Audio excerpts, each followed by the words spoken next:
Você ouve agora leitura bíblica diária do Novo Testamento, com o pastor Verlaine Sintra. Marcos, capítulo de número 9.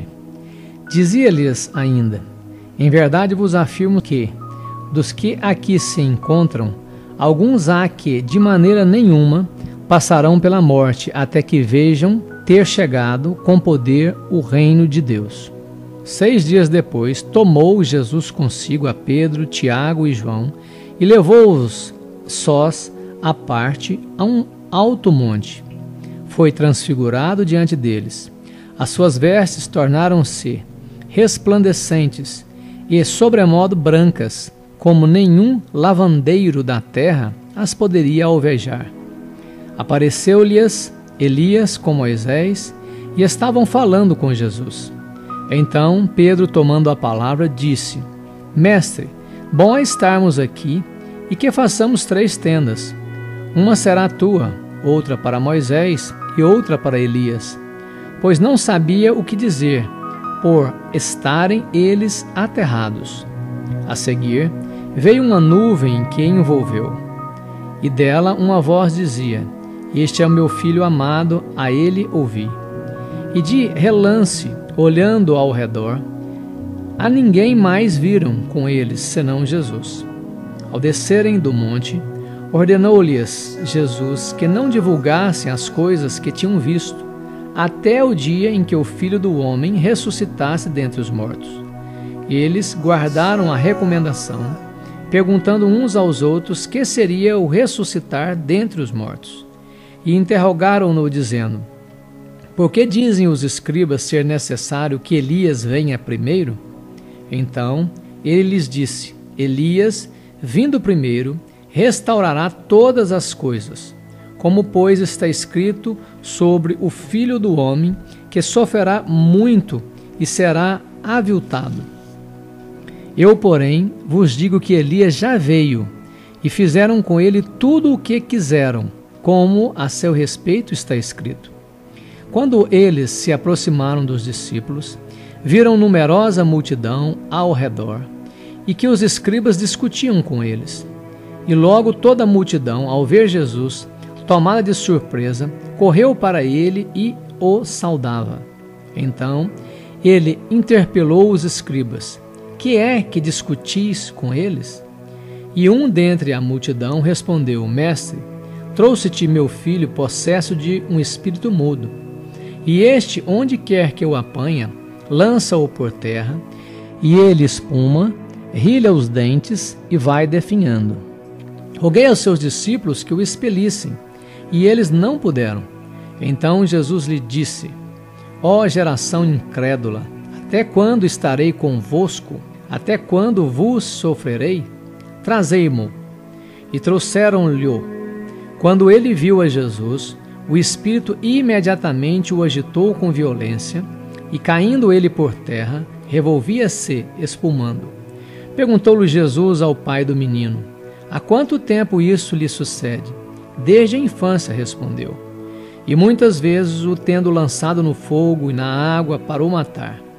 Mas se tu podes alguma coisa, tem compaixão de nós e ajuda-nos. Ao que lhe respondeu Jesus: Se podes, tudo é possível ao que crê.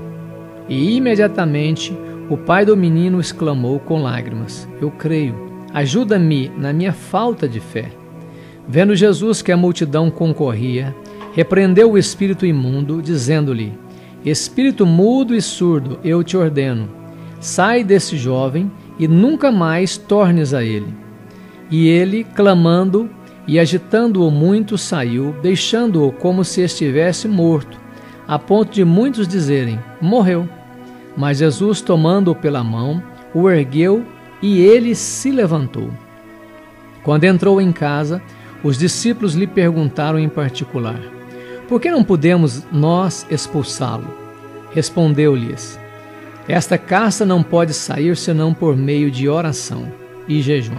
E tendo partido dali, passavam pela Galiléia, e não queria que ninguém o soubesse, porque ensinava os seus discípulos e lhes dizia: O Filho do Homem será entregue nas mãos dos homens, e o matarão. mas 3 dias depois da sua morte ressuscitará. Eles, contudo, não compreendiam isto e temiam interrogá-lo. Tendo eles partido para Cafarnaum, estando ele em casa, interrogou os discípulos: de que é que discorreis pelo caminho?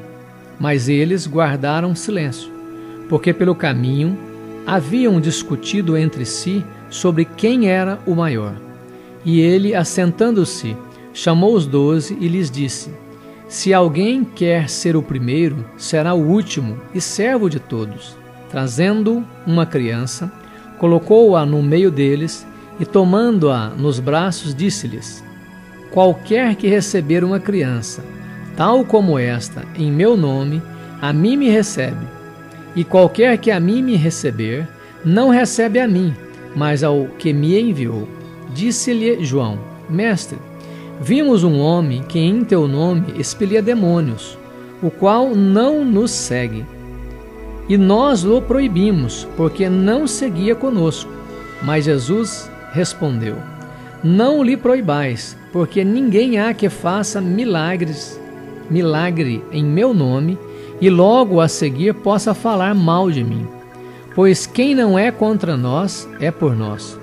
Porquanto aquele que vos der de beber um copo de água, em meu nome, porque sois de Cristo, em verdade vos digo que de modo algum perderá o seu galardão.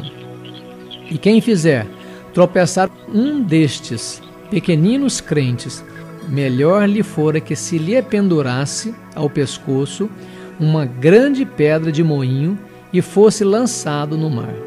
E, se tua mão te faz tropeçar, corta, pois é melhor entrares maneta na vida do que, tendo as 2 mãos, ires para o inferno, para o fogo inextinguível, onde não lhes morre o verme, nem o fogo se apaga. E se teu pé te faz tropeçar, corta-o. É melhor entrares na vida aleijado do que, tendo os 2 pés, seres lançado no inferno, onde não lhes morre o verme, nem o fogo se apaga. E, se um dos teus olhos te faz tropeçar, arranca-o. É melhor entrares no reino de Deus com um só dos seus olhos, do que tendo os 2 seres lançado no inferno, onde não lhes morre o verme, nem o fogo apaga. Porque cada um será salgado com fogo. Bom é o sal, mas se o sal vier a tornar-se insípido, como restaurar o sabor? Tende sal em vós mesmos e paz uns com os outros. Você ouviu Leitura Bíblica Diária do Novo Testamento, com o pastor Verlaine Sintra.